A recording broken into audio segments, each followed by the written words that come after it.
Hello there and welcome to FrankieSense. Yeah, it's the end of the month and Brent and I are here to discuss some fantastic movies with you today. There is a little bit of a buzz in the background and they're doing some work over at Brent's apartment building. So don't worry about that. We know it's there and we hope it won't bother you too much. So Brent, without further ado. It's the award season buzz like we talked about. Yeah, So. the award season buzz. There you go.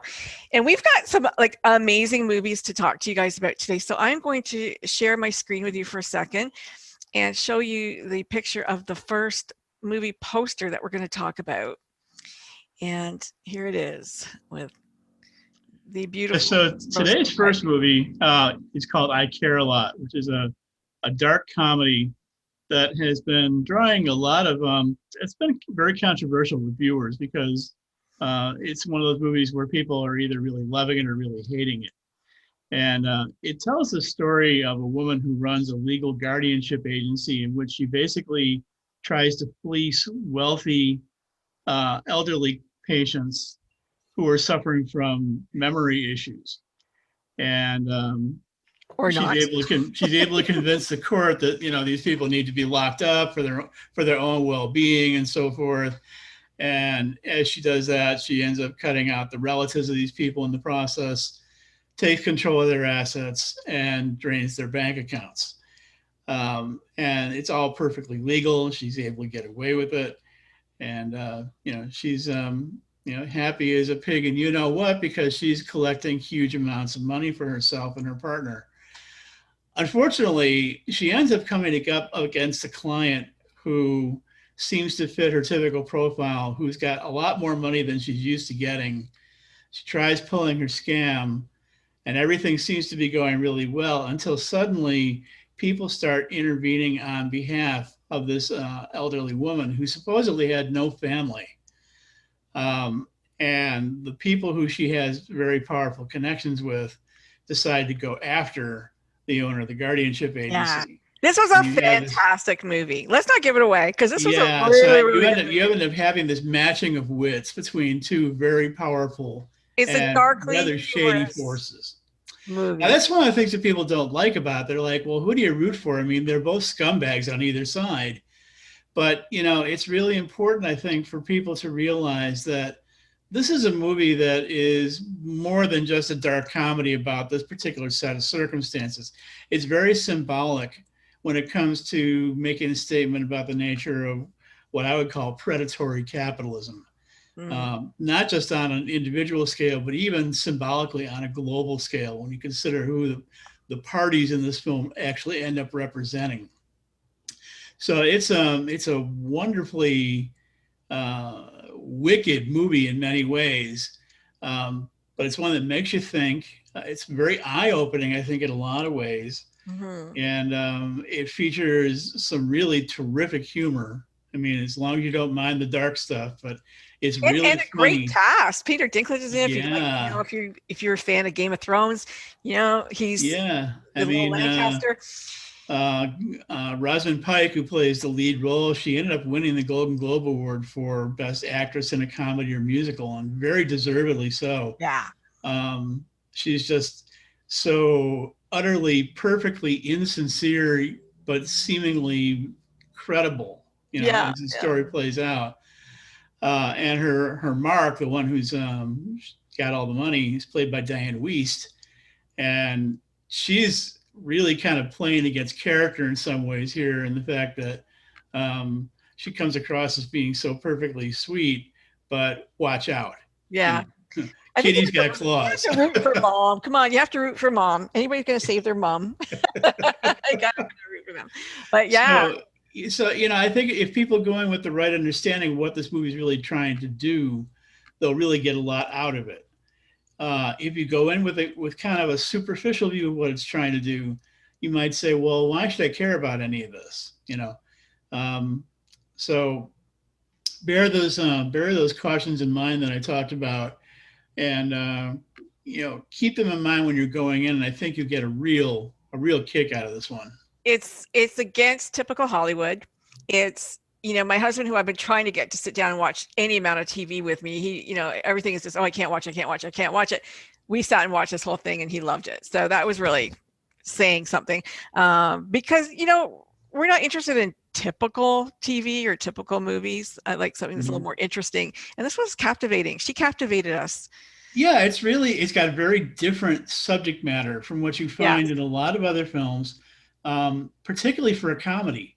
I mean, a lot of the stuff as you're watching it unfold, you probably say to yourself, gosh, I really shouldn't be laughing at this, but it's hysterical nevertheless, the way they pull it off. Yeah. And I got angry too. I mean, you get angry with the situation, like, oh my God, what if that happened to me? Like, I'd be so frustrated and so upset. Yeah, exactly. Yeah, it was really good. I loved it. This one is it's available for streaming on Netflix. So, you got a Netflix account, you can watch it basically just about anytime you want. So yeah, go for it. It's a wonderful movie. Tomorrow night, get a pizza, watch the movie. Okay, I'm going to share my screen with you again, and we'll move on to the next one. I love this one too. All right. Okay, so next we have The Mauritanian, which is a fact-based film that tells the story of Mohamedou Slahi, who was wrongly accused of being one of the planners of 9/11 and was thrown away basically with the key, with no key, thrown away the key, lock up in Guantanamo for, I think it was like 17 years or something like that. And it's the story where he's represented by lawyers who want to get him out because they said there's, no credible proof to show that he actually did what he was accused of. And it's interesting to see how many people end up rallying to his standpoint, because you end up getting unexpected forces in this movie coming to say, hey, wait a second, he really shouldn't be here. But it was, it took place at a time in the wake of 9/11 where there was this attitude that, we got to get these people no matter what. And regardless of, whether or not we actually have evidence to prove that they did what we think they did. Yeah, and it's not just that particular case, but everybody who was locked up in Guantanamo. I mean, really, there is no facts or basis, or even he was never even charged with anything. No, they didn't even charge him, so he couldn't even, say, "Hey, get me a lawyer." Like, there's no charge, but yet to be locked up for that amount of time without telling anybody, without charging him, without anything—that's a scary proposition. Exactly, and the best that they could get with him was, if anything, guilt by association, just because of some of the people he knew. I mean, come on. His cousin worked for Osama, and he talked to him on the phone from Osama's house. Oh, there you go. You're guilty. Yeah, exactly. Yeah. And that's really an important warning to all of us in terms of the rise of the surveillance state, because, so if they want to make a case against you just by circumstantial evidence, this movie shows that they can do a pretty damn good job of doing it if they want to. And getting yourself extricated from that requires an almost Herculean effort. And not only did they lock him up for all those years, they tortured him, gleefully tortured him, and inhumanely, which is against everything the United States stands for in terms of their legal system. And he had no rights, no nothing. And thank God there was a lawyer who thought, yeah, I'll take this case. And even though people, looked at her like, are you crazy? Everybody's entitled to defense, and everybody under the law, and everybody, is supposedly, innocent until proven guilty. So thank God this woman, Jodie Foster, played her, went after, took his case on. But was scary. And this movie has a really terrific cast too. The lead Mohamedou's part was played by Tahar Rahim. He was nominated for a Golden Globe for Best Actor in a Drama. Jodie Foster plays his attorney. She won the Golden Globe for Best Supporting Actress in this part. And the prosecutor is played by Benedict Cumberbatch, who plays a very interesting character in the fact that it's kind of against type in some ways for him. He's a British actor, but he plays this Southern little boy in many ways. but they all pull it off, and they make for a great cast. They work together really well, and it's a very well put together film. And Shailene Woodley, don't forget her, because it's just a little bit on the long side. It's one thing that viewers should be aware of when they go in, but I was never bored by it. No, I was never bored by it. And when at the end of the film you meet the real guy, and there's such a light around him, and there's absolutely no feeling that or vibration you get from him at all that he's angry about being locked up. He's just so happy to be free and get on with his life. And wow, like he just really seemed like such a lovely human being. Well, it's a really important lesson in forgiveness. Yeah. I mean, he really seems to have, forgiven those who trespassed against him, as the prayer goes. Yeah. And that's something that I think we could all learn a lot from these days, given the fact that nobody ever wants to let go of anything anymore, even when they've done their atonement. I mean, he probably could have sued the government and whatever, right? Yeah. But he didn't. This is available I watched it through Apple. I don't know wherever else other places that you can get it. Yeah, I believe it's available on several streaming services. It was in theaters, at least briefly initially. I'm not sure if it's there in theaters anymore. This was my movie that was my return to theater going. Oh, was it? Yeah, and it was basically just me and my partner. We were the only ones in the theater the day we saw it, so we had. Well, it was a good one to go back and watch. This was a fantastic movie. So yeah, if you have an opportunity to watch it, get a pizza, watch this one too. Do a double header. I loved it. Yeah. All right, let's see. I get confused where I am here. Oh, I'm sharing the screen again. Oh, I'll still share this screen, I guess. Okay, hold on. We'll show you the next poster. I didn't come off sharing screen. That's why. This was a fun one. Okay, so this one, I had to wonder where this movie was hiding, because it just, it kind of came out of nowhere for me. The 40-year-old version is a hilarious comedy about a woman who's just shy of her 40th birthday. She's a playwright. She hasn't, she had a big success when she was under 30, but she hasn't done anything for a while, and she's getting frustrated that, her career doesn't seem to be going anywhere. She's been relegated to teaching high school students, which is not exactly what she wants to be doing. She seems to be running into a lot of frustration whenever she's trying to get a new project launched, and nothing seems to be going anywhere. So she ends up deciding, well, maybe I should switch gears and try something else. And she decides that she wants to become a rapper, and she wants to do it from the perspective of a 40-year-old woman. So naturally, that significantly impacts the lyrics that she comes up with. 40-year-old Black woman. Yes, yeah, I mean, a 40-year-old overweight Black woman on top of it. So, and I mean, her rap lyrics are just hysterical. I mean, they're just a scream. Poverty porn.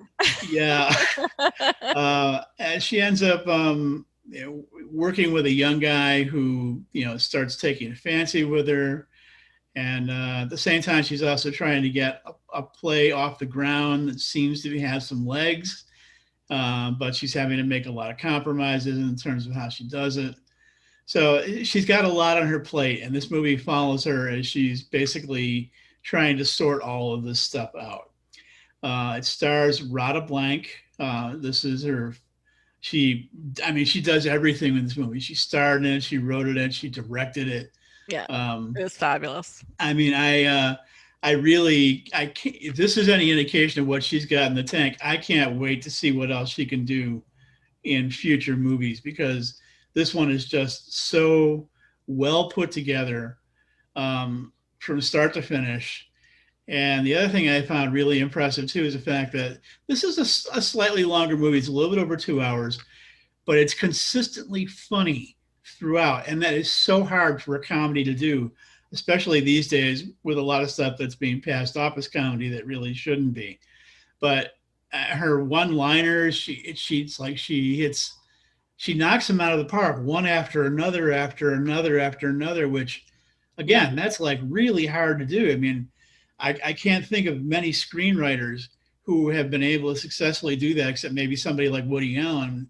Um, but Yeah. she's just got the knack down so well And with this because she's the film. one who's saying them, she's Yes. able to write and relay it in the voice she heard in her head. So that helps too. Yes. And she's very likable. She's very likable. Yes.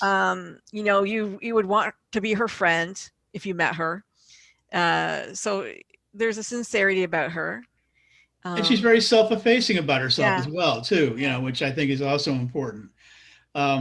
She was, it was interesting the fact that she was nominated for Best Actress in the BAFTA Awards, which is the British equivalent of the Oscars. And I was shocked when I saw that, because this is a movie that, as good as it is, was not really getting a whole lot of attention in a lot of the other awards competitions. So I mean, it was really quite a coup, that she got that kind of recognition. She's not And British, is she? I'm sorry? Is she British? Was she born in Britain? She's American, I believe. Yeah, I thought so Yeah. too, but you never know. Um, this movie, I kind of was having to backtrack and do some research about it, because I had not really heard much about it until it received its nomination, and until I saw where it was showing up on some other critics, 10 best lists for the year. And apparently it played in theaters very briefly back in October, right before theaters got shut down. So it's kind of got swept under the rug when the theater closings came along, and it went directly to streaming. It's now available for streaming on Netflix. So if you want to see it, that's where to go look for it. But when I sat down and watched it, I was just howling throughout. And I've watched it twice now, and I've discovered even more stuff the second time through. Some of her insights about, being in her position, some of her insights about like the New York theater community are really hysterical. Yeah. So yeah, I can't recommend this one highly enough. I think it's a really wonderful picture. That's awesome. Okay. I'd like to add too that I added this to my top 10 list for the year after I saw it. Oh yeah. It was a little bit, my top 10 list was a little bit later coming out, because a lot of movie distributions were delayed this year. But you can see that on my website, www.brentmarchant.com. You can see the whole thing as far as what my top and bottom 10 movies were. So. All right. Okay, so now we're coming to the first of my two You Decide movies this month. Yeah, this is one that I didn't get a chance to see because I couldn't get it. I couldn't get it in Canada. Hulu doesn't stream in Canada, so you can't get Hulu. And they were the only ones, I believe, that were showing this movie. Yeah, I think Hulu is the only one that was streaming it. It is playing in theaters too. I don't know if it's playing in theaters in Canada or not, but it still is here. This is a movie that tells the story of a middle-aged woman whose husband passes away, and ends up basically losing just about everything, and has to end up living out of her van. And she ends up roaming the countryside, taking temporary jobs to sustain herself. And it's all about some of the interesting and colorful characters that she meets along the way. Now, this is a movie that I was really looking forward to before it came out. It received a lot of accolades at film festivals prior to its general release. Yeah. And stars Frances McDormand in the lead role. I love her. Now, the thing with the movie that I found, and I was a little let down by it, because it didn't quite live up to the hype in my book. It's a good movie, but it's not a great movie, in my opinion. It held my interest for about maybe the first 2/3 of the way through the film. Mm-hmm. But in the home run stretch, it just kind of starts to lose its way. It starts to meander a little too much. And I know that's, part and parcel of what the story is about, but it just almost struck me as if the director was looking for a way to figure out how to wrap it up, and was having a little trouble doing that. I was also unfortunately, I was also a little bit underwhelmed by Frances McDormand's performance. She's a very good actress. She's very dynamic, and her character in this film is kind of understated. And it didn't really give her the opportunity, I don't think, to show off She didn't have that fire she normally has. Yeah, either the fire or the quirkiness or just something that makes the characters really distinctive. No And in this accent. case, yeah, and in this case, she's more of a observer than anything else. And I kind of kept waiting for when's her big moment going to come, and it never really does. And there is one scene where she gets a bit fiery, but for the most part, I kept sort of sitting on the edge of my seat saying, when is the real Frances going to come out here? Yeah. And she didn't really do it. So, and maybe I would say, again, to viewers, you decide, but I would be careful about how much you buy into the hype about this one, because a lot of people have been really, fawning all over it. And I don't think it's really worth it, to be honest, in that regard. It's a good film. Nice kind of picture to watch on a rainy Saturday afternoon, Right. But just be cautioned that it may not live up to your expectations. All right. Well, then we'll move on. Let's see. Okay. This is another one. The Father, did not get to see it. It's actually going to be playing starting tomorrow on Apple. So if any of you, find that you want to go see this, and I definitely do. I think it starts tomorrow. Yeah, this is another one of those movies that has really been touted as one of the pictures that they're hoping will draw people back to theaters. Because even though it is available for some streaming down here, the big push was go see it in the theater, which is where I saw it. So The Father tells the story of an elderly gentleman who is suffering from memory issues, and his daughter is concerned that he's not able to sustain himself independently in his apartment. So she ends up hiring a series of caretakers, all of whom he has issues with in one way or another. But more importantly, it tells the story of basically what it's like to look at dementia kind of from the inside, because as the story plays out, you start to see things being switched around in ways that don't seem to add up.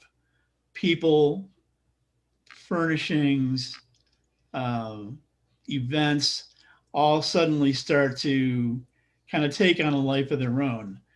And you're kind of wondering what's really going on here. Yeah, I watched the trailer and you're going, okay, is somebody trying to pull something over? Is it really happening? Yeah. What's happening? Which is really interesting. It makes it Yes. like exciting, I think, as a movie goer to it takes a very interesting look at the subject of dementia. Mm-hmm. The movie features really fine performances by Anthony Hopkins and Olivia Colman, and also by Olivia Williams, who's somebody who's kind of been sort of overshadowed by her co-stars in this film. The thing I liked about it is it's very clever in terms of the way it presents its story. It features fine performances, but it's a little stagey, and it does start to get almost a little repetitive as it plays on. And it's a relatively short film. I think it's 1 hour and 37 minutes, if I'm not mistaken. So to have those kinds of qualities intruding upon the film with a runtime that's that short, it kind of makes you question, how really effective is the story. So again, that's why I would say I liked it, didn't love it, but you, the viewer, you decide. Yeah. All right. Well, we all have our own taste too. So there you go. Right. I mean, usually people go, oh, I hated that movie. I usually love it. So you just never know. Well, it's received quite a few nominations in the various award competitions, including the Oscars and various other competitions. So, it's certainly got its fans. So. Okay. I just finished watching this about 20 minutes ago, Identifying Features. Yes, this is one of 2 foreign films that we're featuring this month. This is a film from Mexico, and it's kind of interesting in the fact that it's a little slow going until you get close to the end. But when you get to that home run stretch, it really takes off. I mean, the payoff is worth it. I mean, I will say that you will probably need to have a little bit of patience as you're going through the film, but wait till you get toward the end, and I think then you'll really love it. This tells the story of a young man who decides that he's going to emigrate from Mexico to the U.S. to look for work. And he takes off with a friend of his, and in the process of making his way north, he disappears. And his mother is left wondering what happened to him. So she decides to go look for him, and she ends up going on this fairly long road trip of her own, going through the Mexican countryside. And in the course of the film, you find out that there's a very good chance he may have been killed. But she still wants to be able to try and find him, find his body, etc. His buddy was killed that he left. Yeah. And it basically ends up being a metaphor for the kind of violence that Mexico has been experiencing with people who are being attacked, unprovoked, while on rural roads and so forth. Being brutally, having their assets stolen and being beaten and raped and killed and so forth for no reason. It's basically roaming gangs of thugs that are going around doing this. Yeah, because they can. And apparently it's been a real problem going on in Mexico for quite some time. Yeah, this is the Mexico people are afraid of, for sure. Yeah, it's not something that we've really heard a whole lot of north of the border. Probably until that time when I believe it was the Mormon family that was attacked in rural Mexico. Yes. And then all of a sudden it became, quite a shocking story that deserved to be paid attention to. Well, apparently it had been going on for a long time and has been going on ever since. It has. It's just that it's primarily involving, Mexican citizens against Mexican citizens. Yeah, innocent people who are doing nothing but living their daily life, just end up getting killed or shot at or raped or whatever for nothing, just because these people can. And they had a thought. Oh, gee, maybe I'll do this today. And it's terrific. Yeah, and the thing that this movie does is it not only draws attention to the problem itself, but it really kind of magnifies it in terms of showing what an unspeakable force of evil it really is. Yeah. And I won't say any more than that, but I mean, you can commentate though on just they're all very poor. They're the poorest of the poor, really. There's nothing to take from them, really. There's nothing, and the act of violence is for nothing except an act of violence. They're not gaining anything. They're not.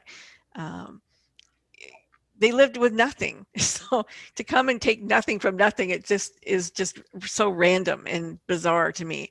Yeah, especially since some of the actions by the thugs are so capricious in the way they carry them out. Yeah, that you might get lucky and end up surviving it, but what you might have to go through in order for that to happen is just almost as bad as what's going on with the people who were devastated by these attacks. But even though we're saying all this, it is an interesting twist and a cool end to the movie. So I would definitely watch it, but you're going to need to have a little bit of patience.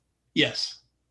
Now the one thing that I also find interesting about this movie is that given the extreme violent nature of the story, the film itself never really gets graphic or gratuitous. I mean, there are acts of violence that occur in it, but it's not like you're watching a slasher movie or something like that. I mean, it's very effectively handled, which in many ways makes those acts even more chilling. Oh, and I guess I should say too that, because I was having this talk about motherhood the other day about how it makes you become less selfish. And here's a mother whose son had been missing for 2 months. And again, she's the poorest of the poor. She has nothing. And she's walking pretty much everywhere she has to go. And just has a little bag and a little blanket, and wherever she has to lay down, that's where she has to lay down. But there's no complaints. There's no, angst or anything. She's just looking for her son. She's going to keep wandering around until she finds him. She's a mother who's looking for her child. And it's just so, you know, everybody in the world can identify with that. And the fact that she keeps going, even when she's faced with challenges that might deter other people from wanting to continue, she continues to pursue her own quest. On her own. Like, she's got nobody to help her, nobody to protect her. She's like 40, 50 years old. You know, it'd be scary for anybody, male or female. Yes. But she does it because she loves her child. And so she has to know, is he alive or is he dead? Yes. So I think we can all identify with this, whether it's foreign film or not. Well, and like I say, you know, as long as viewers are willing to have a little bit of patience with it, because the opening half or so is at least it's a little bit slow. I mean, I have to admit, when I was watching, I was kind of saying, okay, where is this going? Yeah. But I'm so glad that I stayed with it, because again, the concluding sequence was just so well done. Yes, totally. Okay, Covadas Ada. Yes, now here we have another foreign film that's dealing with a rather difficult subject. This is a picture that came out of Bosnia, and it's based on the 1995 Srebrenica massacre that took place in Bosnia, where a group of Serbian militants basically took over a town that was supposedly under the protection of the UN and rounded up a number of the town's Muslim inhabitants and basically just slaughtered them in an act of genocide. It tells the story from the perspective of a woman who is a UN translator, and because of that position, she's got protection for herself, but she's very concerned about her family because they don't have that same level of protection that she's got. She does everything she can to try and make sure that they're protected and, you know, won't fall victim to what's coming. This is a movie that has you on the edge of your seat from start to finish. And the tension is just, it's palpable. You can feel what she's feeling. Wow. It's incredible in terms of how effectively the director brought all of this out. But then I found out that apparently the director survived the Srebrenica massacre. Oh. So she knew it firsthand, right? You know, inside out. She knew exactly what buttons to push to make sure that her point came across. I didn't get a chance to see it. I couldn't find it. I'm not sure where you saw it. I'm sure it'll come out. It was available on a streaming, a cooperative streaming arrangement between the distributor and a theater. Okay. Which is apparently the way it's being rolled out mostly throughout the U.S.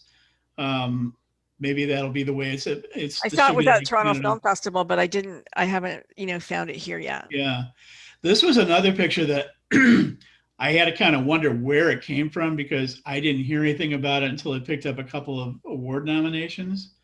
And when I went initially to go look for it, I couldn't find it anywhere either. Mm-hmm. And then lo and behold, it showed up one day as an offering from the virtual cinema listings from a local theater here.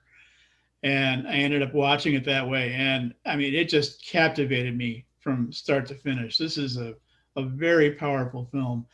And I was very, very happy to see that it was nominated for an Oscar for Best International Film. It really deserves that nomination. And I really hope it wins, because I think it's the best of the bunch in the foreign films that are up this year. The director is named Jasmila Zabanek, yes. And the lead character is played by Jasna Jurisic. And she gives a performance that really is award worthy as well. I mean, it's unfortunate that such a little known film is kind of obscuring her chances of getting wider recognition for her performance, but it is so good. I mean, this is a movie that might very well leave you a little drained after watching it, because again, the feeling of what's taking place is so strong that it resonates with you while you're watching it. I love those kind of movies. And the other thing I liked about it too is that, again, you're dealing with a subject where, you had thousands of people killed. It could very easily, in the wrong hands, be mishandled in terms of the way it's shot and depicted and so forth. Mm-hmm.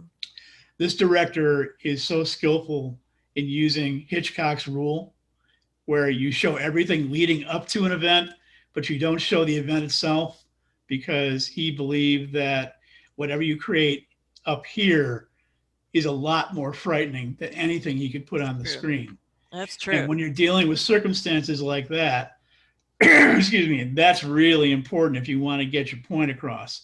And she does it, and she does it masterfully. This was a movie that I did not see until after I put my best 10 list together. I wish I had seen it before, because this definitely would have made it. Nice. So just as I say, the one caution I'd like to throw out to viewers on this one is just understand that the subject matter is very intense. It's not graphic, but it's just very intense. But it was so important in terms of the way the story was told and the way that this event should not be forgotten.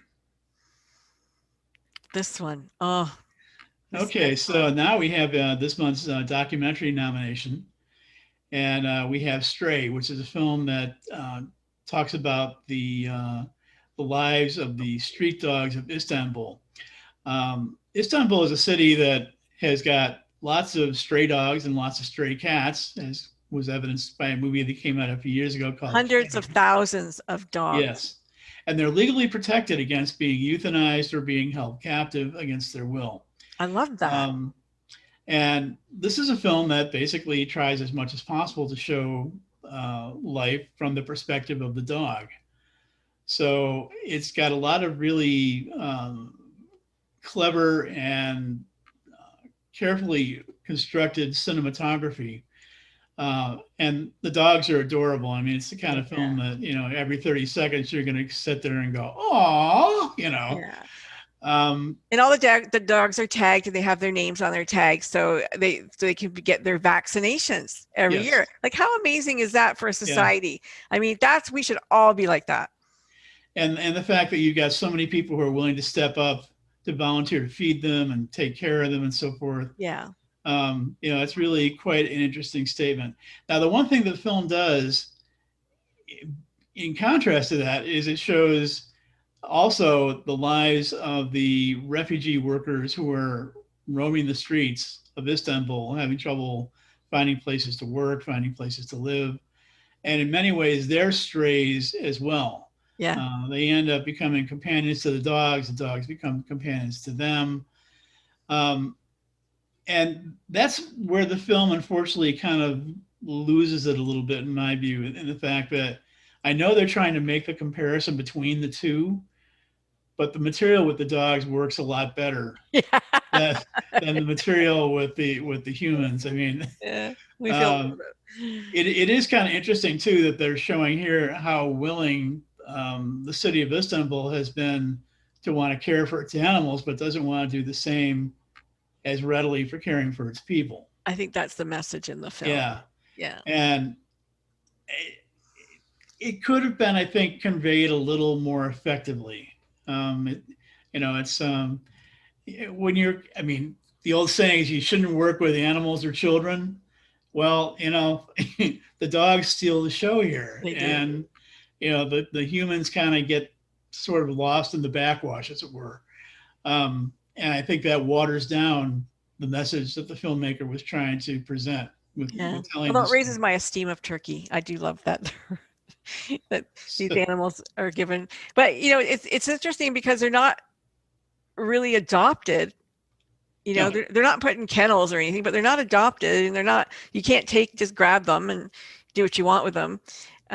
So to have 100,000 dogs roaming the street is interesting. It is an experiment, I guess, in humanity, but they're kind of like community pets. Yeah. I mean, you just gotta love them. Like I say, you see that with the dogs in this movie, and you saw it with the cats in Keddy a few years ago.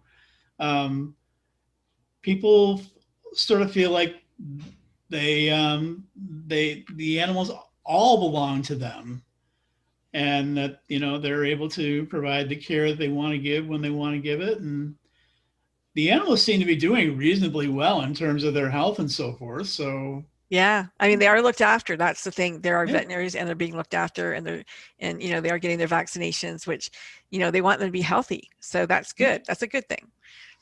Yeah. And So if we could just treat the street people the same way you treat your street animals, that's the message. Like, can we not do both and elevate ourselves? Then we would be at the next level if we could do that. yes, absolutely. And I will say though that the footage of the dogs is so heartwarming and so adorable. So if you're a dog lover, you're gonna love this movie. Yeah, yeah. I always cry at dog, you know, dog movies and stuff. I mean, what does this say? Yeah. Lover. And I have another one that says, "I don't care who dies as long as the dog lives." Yeah. In the movie. And this one is available for streaming from a variety of sources. Yes. It has also been playing theatrically in some locations, but I think it's primarily through the streaming that it's that you'll see it. So. All right. All right. Let me go back here. And where are you? Sharing screen. I think we got two more. Nazarene, which we touched on last week. Yes, we talked about this on Mission Unstoppable last week, and just wanted to mention it again for anybody who may not have heard that show or seen in the discussion. Tells the story of a human rights lawyer in Iran who has gone out of her way to try and help people who are very underprivileged from various minority groups, and has really tried to raise awareness and raise the bar for the rights of these people, and has in some ways, you know, paid a price herself for her activism. It's a very well-made film in terms of not only discussing her accomplishments, but also profiling her as an individual and seeing where this drive to become the kind of advocate that she is, to see where that came from. And you see that it's a very natural quality for her. Yes, Nazarene is a very brave and courageous woman, lawyer, human rights activist, mother, wife. She's got 2 children that have basically, you know, been growing up while she's been in jail. She was sentenced to 38 years and 145 lashes for protesting a woman's right or not to wear a hijab in public. Yeah. And that's why she got such a big sentence. And she did get COVID. They made sure she got COVID. And she did a 38-day hunger strike as well to protest the treatment of some of the elderly people in the jail and how they were treated. So she's always fighting for the rights of others. She's just a beautiful person and definitely needs, you know, if you could go to the Good Radio Network site and under where the film was last week, we've got the Amnesty International link there. If you could, you know, add your name to that, add your voice to that so we can get her out of jail, that would be great. And also you could go to NazareneFilm.com and they've got some other information there about her too. And my review of the film is available on my website at BrentMarchant.com. And at the end, it's got links to the interviews we did last week, and also a link to the site to help how you can help support Nazarene in her battle to obtain her freedom. Yeah, please do that. She's so deserving of that. That'd be great. All right, one more, I think. Let's go. Yep. Now this is one you do not like. To wrap it up, this is my one that I would absolutely not recommend under any circumstances. This is an alleged comedy that's sort of a knockoff of the 1993 movie Groundhog Day, called Palm Springs. And this is without a doubt one of the worst movies I have ever seen. I rarely get into that kind of hyperbole when I talk about films, but I won't hesitate saying it in this case. What a shame. Is awful. I love J.K. Simmons. I'm surprised he's in such an awful movie. Yeah, I mean, this movie really drew some big name talent. I mean, J.K. Simmons, June Squibb, Peter Gallagher. I mean, and it was, I guess, largely the brainchild of Andy Samberg, who I'm not a terribly huge fan of to begin with, but It's a Hulu original. Yeah, this movie it was so in love with itself in terms of how funny it thought it was. And I didn't laugh once during the whole Oh, movie. no. I mean, Yeah. that's a pretty rare occasion for me to sit down and watch a comedy and not laugh at all during the Yeah. course of the film. Wow. It was painful for me to sit through it. I think it's an hour and 40 minutes if I'm Is it not like a mistaken. slapstick comedy? 'Cause I never laugh at that. It's kind of a slapstick, but basically just poorly written Did Adam attempt at write that? I trying to be can't see. funny. And I couldn't understand how this film was getting so much buzz in its favor, and even actually ended up winning Really? the Critics' Choice Award for Best Comedy, which Wow. just left my head spinning completely. I had to wonder how this movie ever got green-lighted to begin with, Because somebody has some let money in Lee's alone, pockets. yeah, I mean, I thought, what were they thinking with this one? But apparently it's got its fans. I mean, maybe it's a generational thing. That could very Maybe. well be, with me being, the old man that I am now. But I just didn't see the humor in most of it. And I would not recommend this movie to anyone. Um, But so, as always, you're free to see for yourself. yeah, I mean, I generally, when I talk about movies, I primarily try to stick to things that I would recommend because I feel they've got some kind of important message to convey to people in terms Some of value. their Yeah. value and content and so forth. And I very rarely go after films that I don't like. Um, but in the case of films that are attempting to try and do something a little bit more profound in the course of telling their story, and that's sort of what this was doing with the Groundhog Day type angle.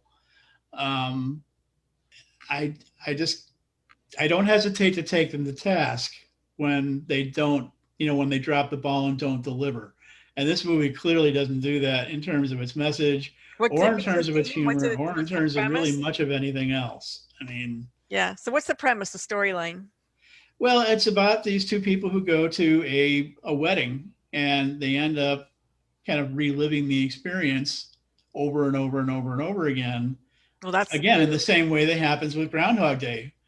The problem is that Groundhog Day was very well done and very funny, and it's held up really well over the years. And Palm Springs just isn't any of those. is a poor knockoff. As a very poor knockoff. Um, But why would you yeah, even do that again? I mean, it's already been done. So boring. yeah. So I wouldn't recommend this to my worst enemy. Not even for torture? Nah, no. Send it to Quit Bay and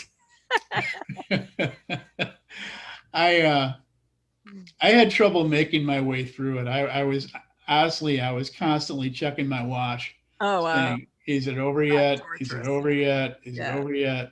You know. And when it finally ended, I thought that was exhausting. It's over. All right. Well, thank So, you for that. And you guys, there's so many great movies out there right now. And it's like the first four we mentioned, like, run, don't walk, because you will, if you've been bored, those are fantastic offerings. And I promise you a really great night.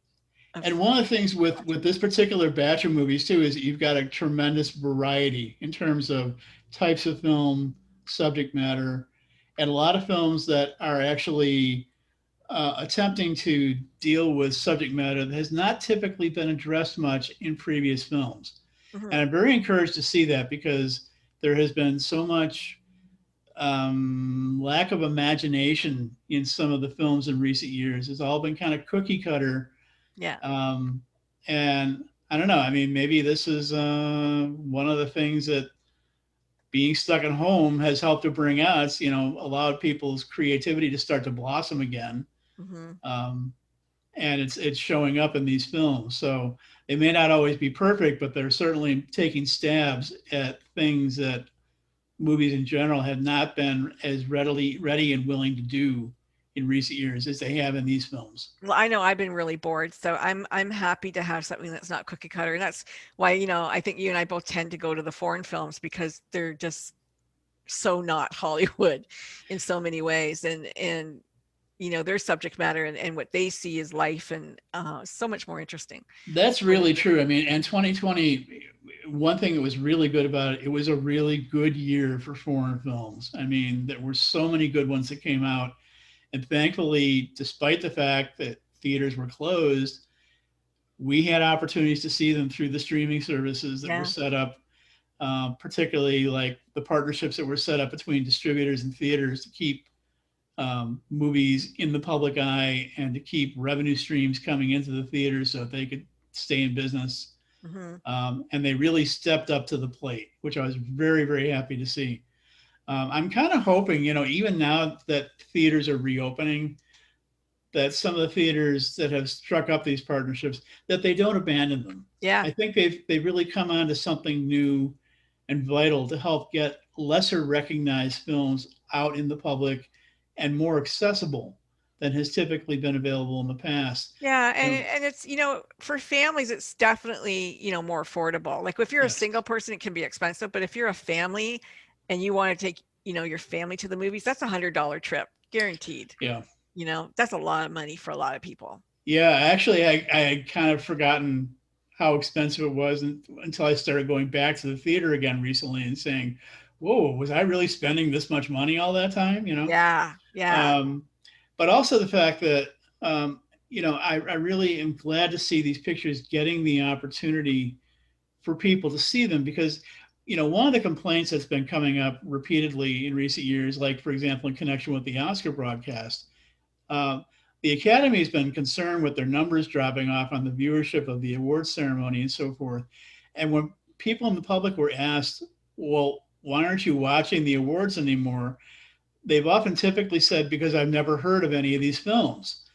Either they don't play in the markets in some areas at all, or they do for very brief periods, or they get vastly overshadowed by, God knows how many Marvel pictures are coming out. Yeah, they put it at a 10 o'clock show in one theater when there's 100 Batmans playing at the same time. I mean, stupid. And, it's a shame because the public is missing out on an awful lot of really good films. Yeah, and I think that they forget that there is an audience for them and that, especially people in my age group or your age group, we don't always just want to see the silly ones or the Marvel or whatever. Like we would like a movie that you think about that is different maybe, or even just like the last one that Francis did, 3 Billboards, fantastic movie. Yes. Like if you had 10 of those, I mean, people would be back at the theaters, Yes. Especially, at the age group that can really afford to go to the theaters. Yes. We would be there. But when you have to go to like a specialized theater to go and see a movie like that, exactly. or special time, so it's not even at a good time, it's stupid time, it makes it hard, makes it like you don't really want to go. So they should think about, there is an audience for art films and there's an audience for foreign films and there's an audience that, put in a couple of your theaters. You'll be surprised that exactly will come. Well, I saw an interview a number of years ago on Nightline when Ted Koppel was still hosting it. And he was doing a show about the movie business and he was interviewing several people. And one of his guests was Tom Selleck. And not somebody who's exactly known for making a lot of films, but, Koppel was asking him, so, what's the deal with movie distributors and movie makers, and, Selleck made a very interesting comment that's always stayed with me. He said a lot of the people who are the producers and the distributors, the ones who really control a lot of what gets into the marketplace, he said they're all concerned with wanting to hit a home run every single time. And he said, to continue the baseball metaphor, what's wrong with getting a double? What's wrong with getting a base hit? I mean, there's value to be had even in some of these maybe lesser, quote unquote, lesser performing films, but that doesn't mean that they still can't make money. Yeah. And he said that's one of the things that he's found rather discouraging with the movie business. For all I know, it could be part of the reason why he hasn't made more movies than he has, because basically the general inherent lack of vision from the people who are controlling what gets into the marketplace has been allowed to dominate, and it's kept a lot of the other stuff from making it out there. Yeah, it's unfortunate. It's like, reading a really good book, but they only want the comic books to come out or something. Yeah, exactly. It's crazy. Well, Facebook, we're saying adios. Thank you for having us, and we will see you in 3 weeks, I guess. Thanks. For some more movie reviews. Otherwise, we'll see you next week for something else. Take care. Yeah.